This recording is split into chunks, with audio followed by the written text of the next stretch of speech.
From the Library of Congress in Washington, D.C.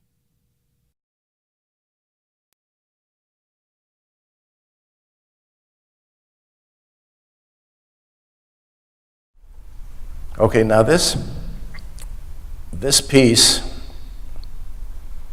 naturally begins with this Adagio. And the opening viola solo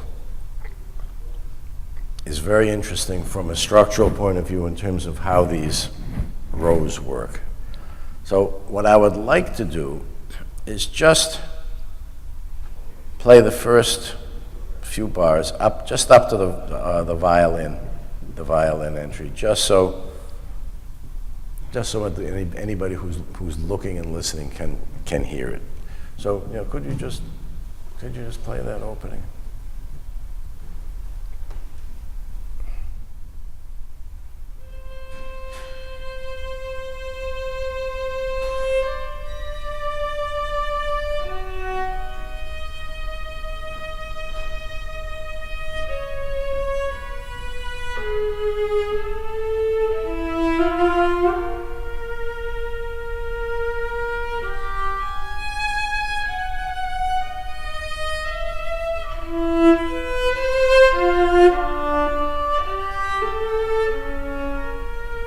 Okay, fine. Now, what Irving Fine has done here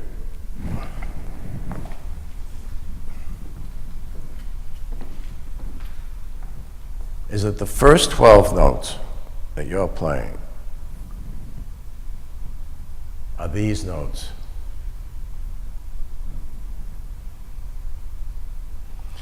The interesting thing about the way this line works, which the player has to be aware of, is that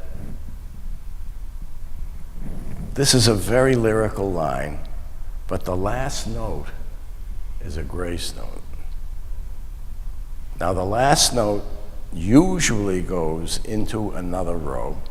Sometimes it can overlap. The last note can be the first note of another row, in which case you'd have a row starting on G instead of on C. Or the row can be repeated, any number of things. But what happens in this particular instance is that what Fine does is he doesn't go back to the beginning, he goes back to note number 5, and then he finishes off the row again, and then he does 1, 2, 3, 4, and at which point the violin enters. So when you play this piece, what you have to be conscious of, and it's hard to play all your notes and play with dynamics and play in tune and do all those things, but these intervals from 1 to 2, that second, from 2 to 3, that either the descending or ascending minor sixth or the third, you have to be conscious of those things being passed around through your parts.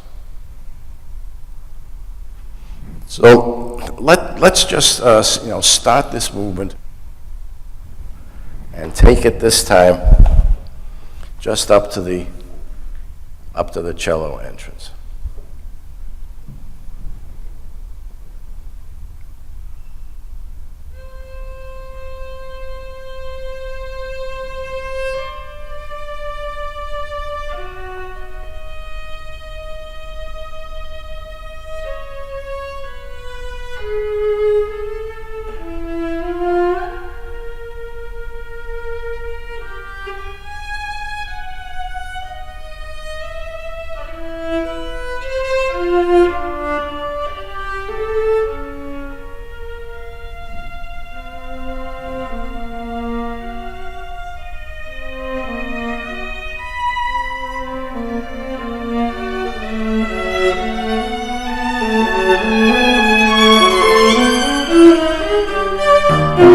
Okay, fine. Now, are you aware of what your part consists of, instead of just the notes? Did you hear it? Did you get a sense you're playing the row? Yeah. Yeah, but it's not quite right. Opposite. Yeah, it's flipped. It's what in academia we would call inverted. In other words, what's important in this piece is the way this row keeps getting turned and twisted. In other words, where the original row has an ascending second and a descending sixth, it's the opposite when the violin comes up. It's a descending second and a rising sixth, etc. In other words, every one of these intervals is turned upside down, but it's still the same row, and that's why, in a way, you don't just play this as a melody that's, in a way, imitating the viola. You have to play it as if it's the same melody, but you have to play it the same, but just a little bit different. But try to follow even the rise and fall of the viola line.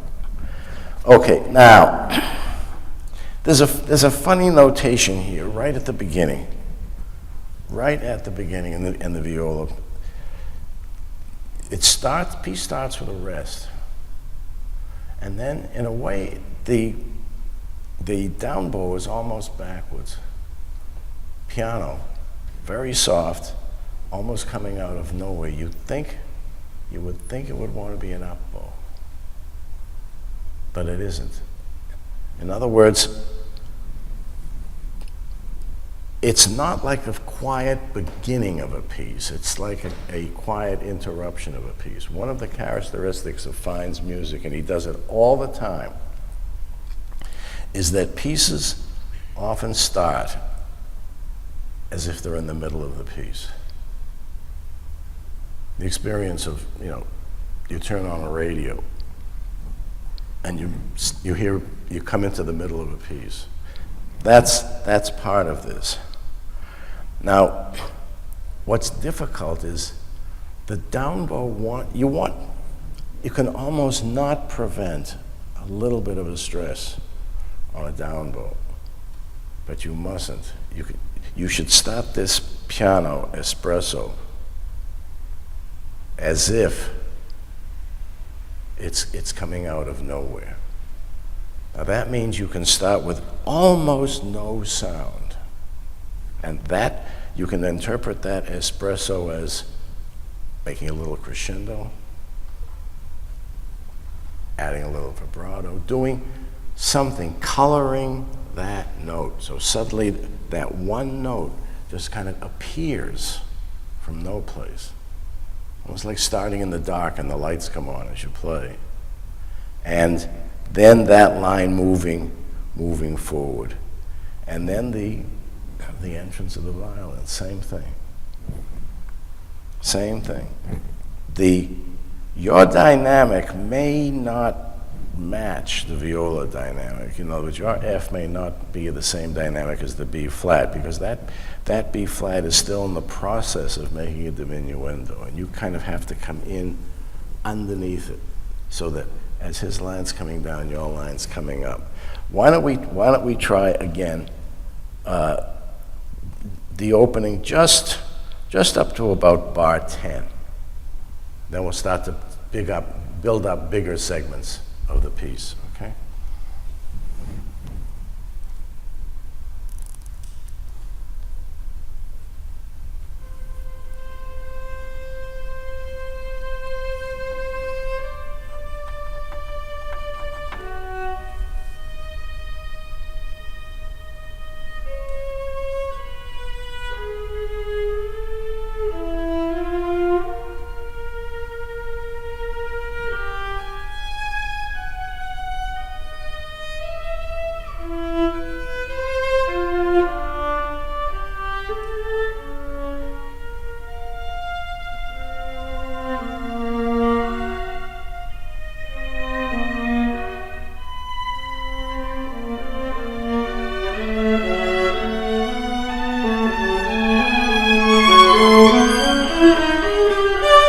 Okay, that's fine.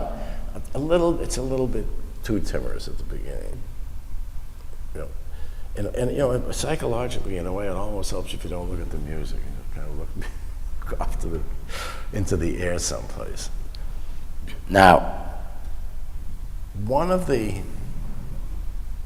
principles of neoclassicism, which is reflected in this music, which is very important, is you will have the hairpins, you will have crescendo and diminuendo, you will have all those wonderful markings. But one of the principles of neoclassicism are layerings, the contrast of softs and louds. So in some place like bar 7, where you have the crescendo and the diminuendo, you want to exaggerate that a little bit. I mean, notice that Fine did not put a dynamic in the middle of the hairpin. That's up to you. And you can take a certain amount of liberty because he says espressivo. You can take a certain amount of liberty. So you should start with that E natural, B natural. You should start to make that a nice swell so that you have something then to come down from to join the violin.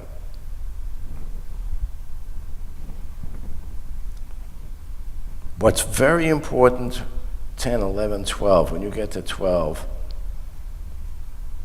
you have that marking poco forte. So it's not too much forte, but you want to get it enough so that the cello, you don't feel the least bit constrained. You want that to be nice and strong. So, you know, with these kind of waves of dynamics, following this very lyrical line, let's see how far you can make this thing go. Let's see how far you can take this movement, okay?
Okay. Beautiful. Now, 19, 18, measure 17.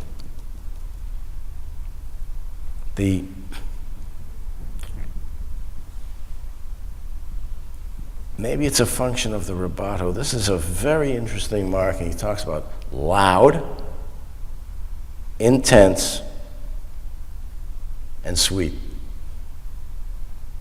all at once. How would you interpret that? What does that mean? I would think I would refer to it as maybe changing the vibrato. Yeah, it's the vibrato. the loudness and the intensity is going to come from the bow, right? I would think, and the sweetness is going to come from the vibrato. Or you could do it the other way. You could bow it so that it has a sweet quality and make the vibrato very, very intense. It could be done either way. And the same thing in the cello. You have loud, forte, espressivo. What does it mean, espressivo, but sweet? Again, I think that is vibrato. I think that when you get to this bar, violin and cello get to this bar, it's really got to be burning, the sound. And what the viola is doing at that point is providing kind of a glowing ember underneath. That's a kind of a heart throbbing going on at that point.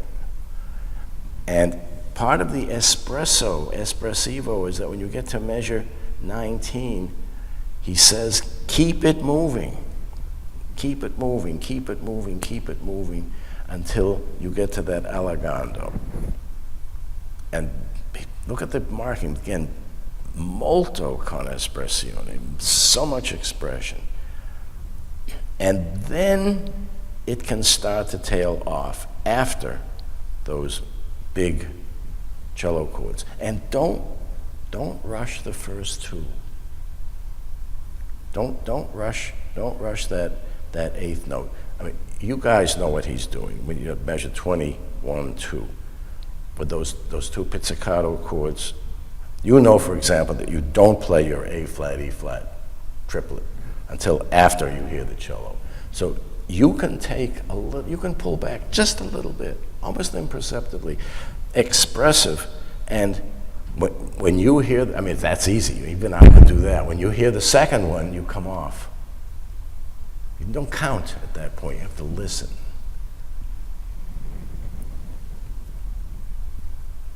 So let's just try it. Why don't we try it moving into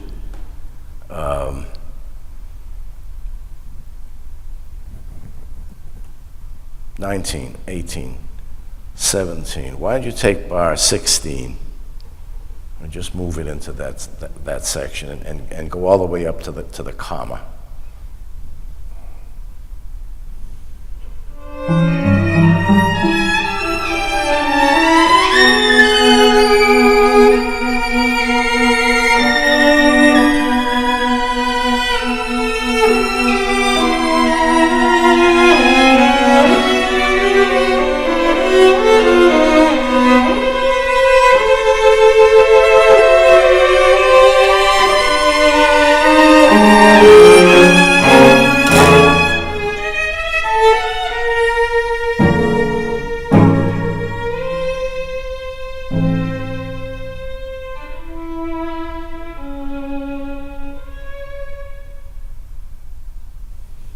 Okay, now in terms of bowing,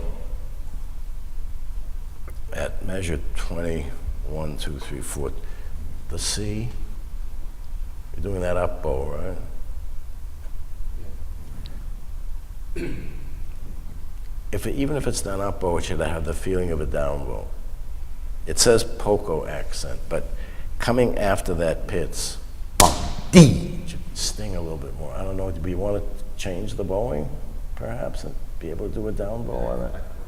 Yeah, you might want to do that. It might make it a little, give it a little more punch, because even though it says poco, you don't want to let the energy down until the ritardando in the next measure. Now, one thing I want to emphasize that I think you can do a little bit better is at measure 19, 18, 17. What's happening there is it's a canon between the violin and the cello. So I think what you have to do,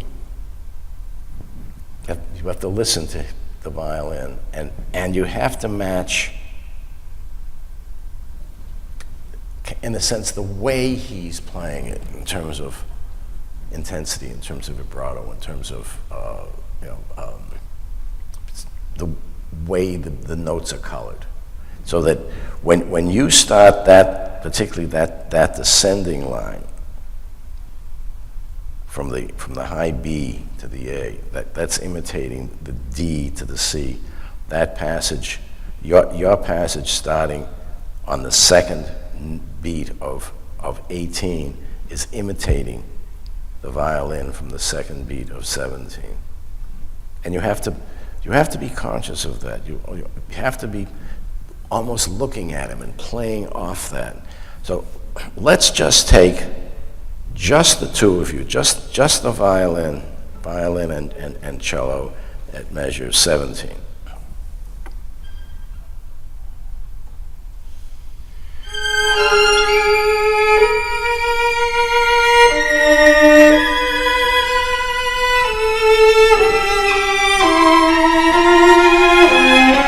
Okay, that's it. Now, you have to match that. Even though your part says mezzo forte, you have to play it with an intensity that's going to hold this whole structure up.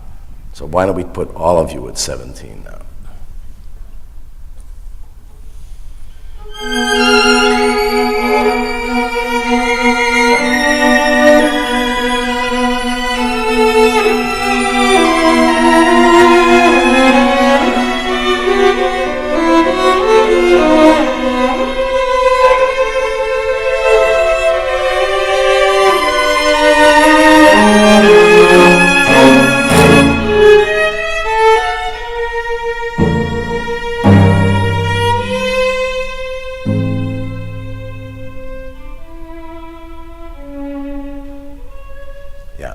Is there any way for you to connect the E and the C sharp? There's a little glitch in there. And you don't want to leave it to the engineers to do it. You want to do it yourself.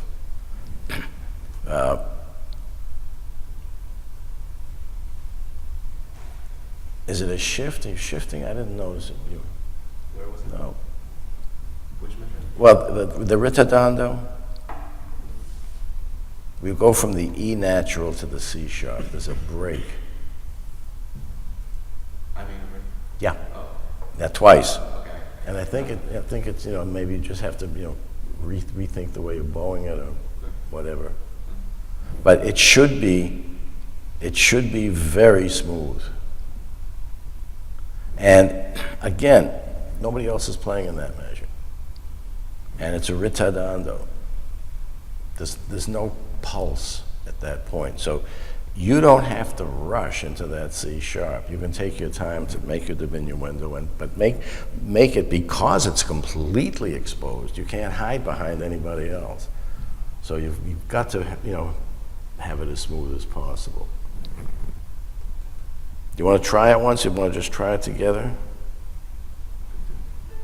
You can try it together. Why don't we pick it up at? We'll pick it up at the same place. Pick it up at 17.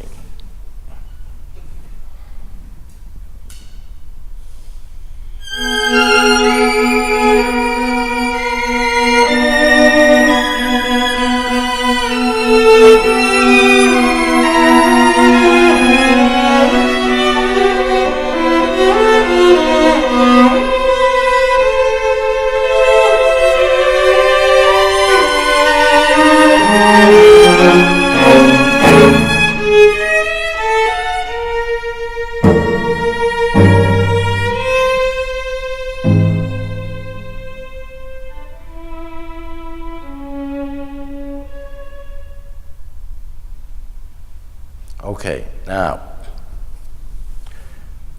the composer has written a comma at the end of that ritardando. I don't think it's going to hurt the phrase, and I think it's going to help it if maybe a little bit of a break between the C and that E in the bar before. That doesn't have to be connected. And you might think of even making a slight break between the B flat and the poco accent on the C, just to emphasize those. They're not legato. You can do that in that spot, and I think that will clarify that whole line. But that was wonderful up to there. I mean, that really sounded good. So let's do that again. Let's go from, let's say, 20, 1, 2, 3, the 3/4 bar. And it's getting a little slower now. You're in an allegando.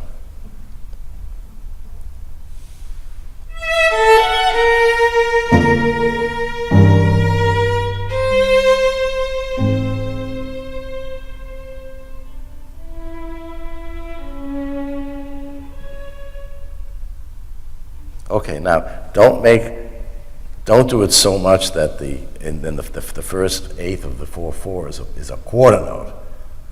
You want to cheat on the other side. In other words, you can make the B flat a little shorter, but I want to get a little punch, a little more punch on that C. But after the cello, bunk D, it's got to sound it's off the beat. It won't have the punch. Okay, why don't you do it again at the same place?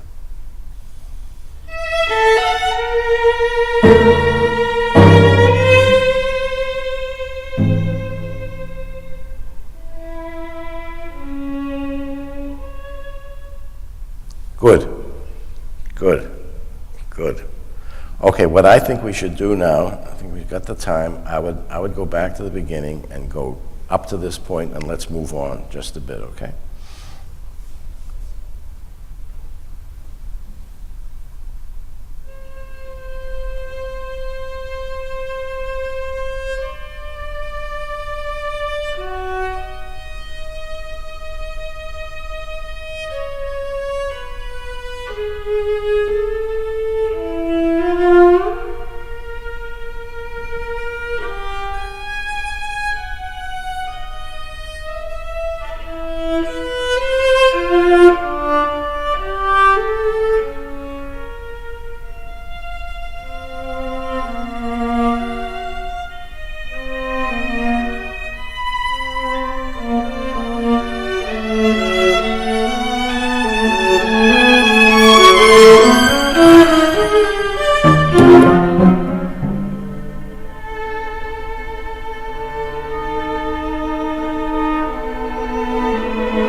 Okay. Boy, that first part was absolutely stupendous. Really beautiful. Now, at the a tempo, 4/4 bar, what's happening there? You tell me.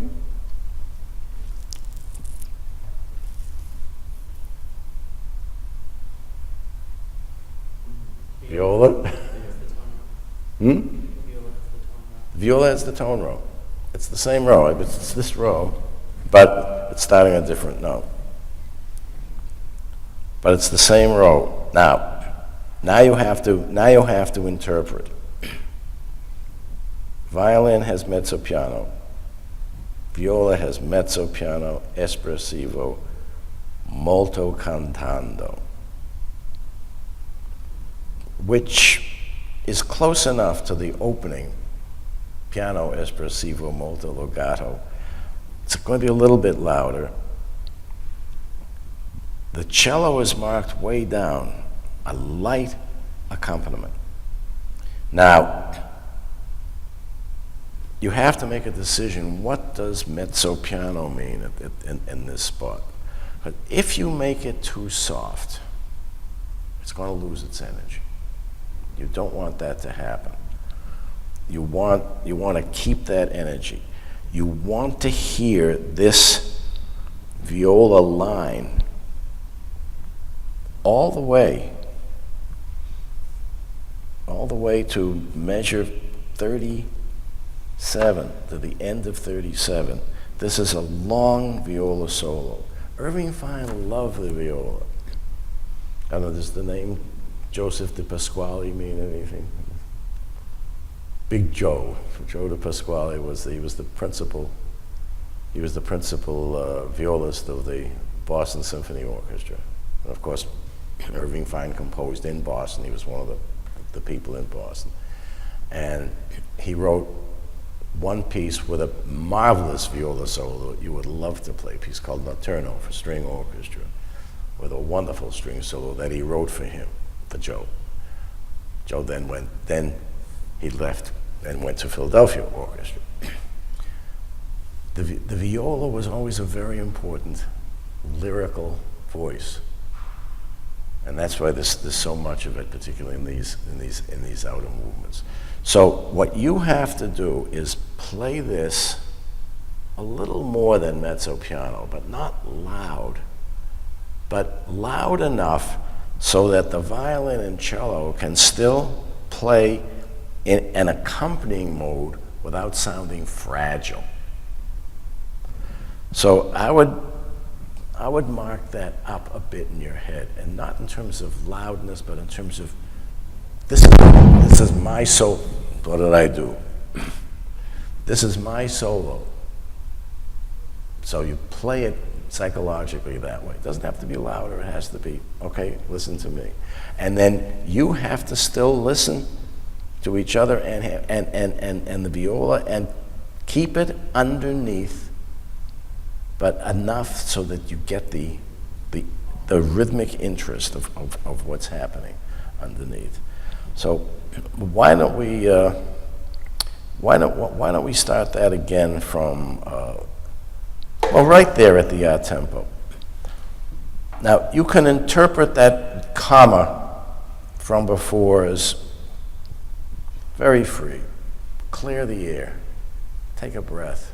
Literally, take a breath if you're a wind player. And then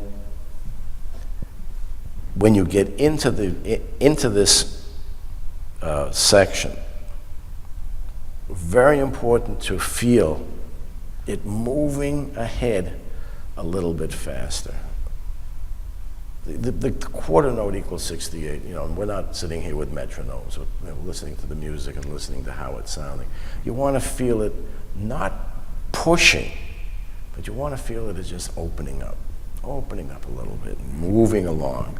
And you'll have time when you get to the end, believe me, it's going to come back down, calm down again.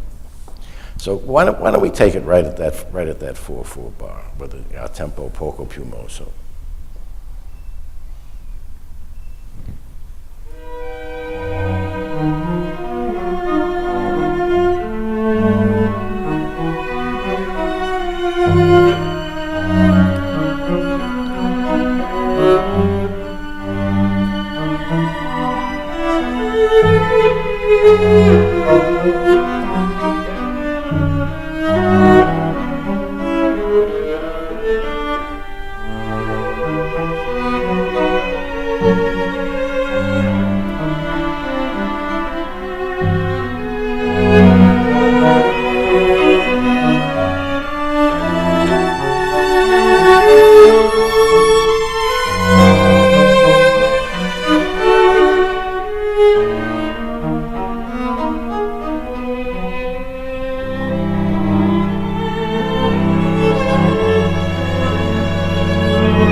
Okay, good, good, good, good. I want to go back and cover a couple of things with this, but at the very place we stopped, the 3/4 bar, 1, 2, 3, 4, 5, 6, 7 from the end of this movement.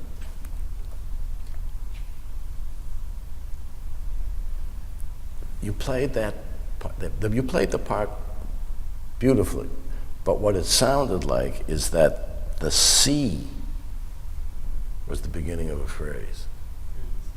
It's not, it's the D. It's the D before. Now, again, there's a funny kind of a contradiction here, because in that measure before with the triplets, notice that the last note of each group has the tenuto mark. See that? Is it in the part? G, E, E has a tenuto mark. Okay. But B, he wants a little stress, maybe even a little elongation. Not much is happening. Violin's holding the F sharp. So you can take your time, make that last of the first triplet very, very colorful. Move it a little. I mean, not move it a little, pull back a little. Same thing on the E. And then, I mean, you're making a little bit of a crescendo, but what you want to do is you can even make a little separation, if you want, between that E and the D, to make it clear that that D is the beginning of the phrase, because it's part of the row. It is part of that row that's going to end the piece. Starting on measure, where are my measure numbers? 30, 1, 2. Now you're going to start picking up fragments of the row, so that instead of this being a viola solo with accompaniment, starting on that bar, it's going to be a duo with cello accompaniment. So you both have to kind of hear each other and play off one another, play with the same kind of vibrato, same kind of intensity, all the way up to the place where we were just talking about with the D, where now the cello picks up the line and the viola all the way to the end. Now there's one detail here that measure 40, there's no special dynamic marking on that group of 16th notes. But I think you have to do something there to bring it out. Just a bit. I mean, even something that, if it's possible, is just even moving the bow a little closer to the bridge, just to change the quality. But something that emphasizes that triplet, because that's going to start setting things up for the remainder of this movement. Why don't we go back again with all this in mind, and go back to the let's go back to the ad tempo.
Beautiful, beautiful. Very nice. One thing I would add is in the cello triplets where the first note is missing. For example, 41-2, and the next bar, a little more biem, biem. You can put a little, even though it's a diminuendo generally, within the group you can make a little. Right? And what I would love to see, because it will help the music, let's go back. At the a tempo, poco più mosso, where we've been going back to, I would just like to see you look at each other. You know what the notes are. You don't have to look at the music at that point. But it's just enough, not together, not in terms of lining up, but just the sound of the chord, that if you looked at each other, just leaned into that, you know, the double stop, lean into that chord just a little bit. Just try that, just playing that one note.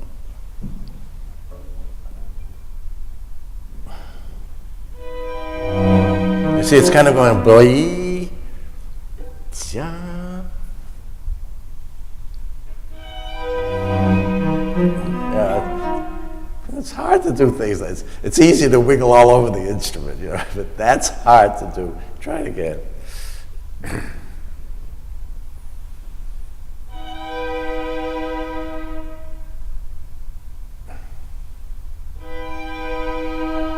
There you go. That's what it is. That's what the sound is. That's why Mozart is harder to play than Elliott Carter. Because in Mozart you have to do that kind of thing all the time.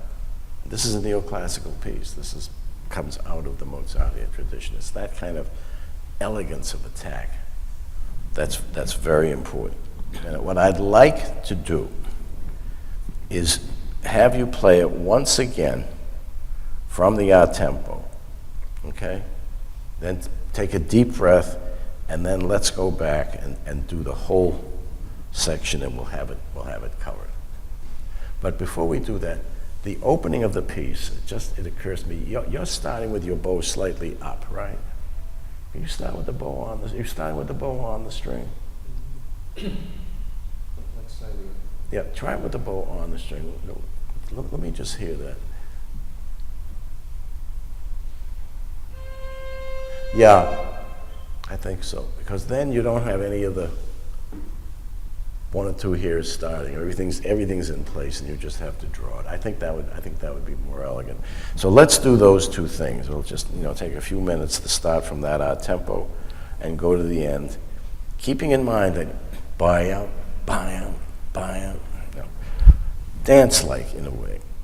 So let's do that, and then we'll take a little breath, and then go back. Go ahead.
Beautiful. I think we've got it all, but it would be great if you could just do one straight run through. And if any little things happen, don't stop, because we got it all covered.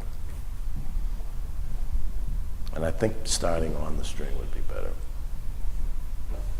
And maybe you want to just tune just a little.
Great, thank you. This has been a presentation of the Library of Congress. Visit us at loc.gov.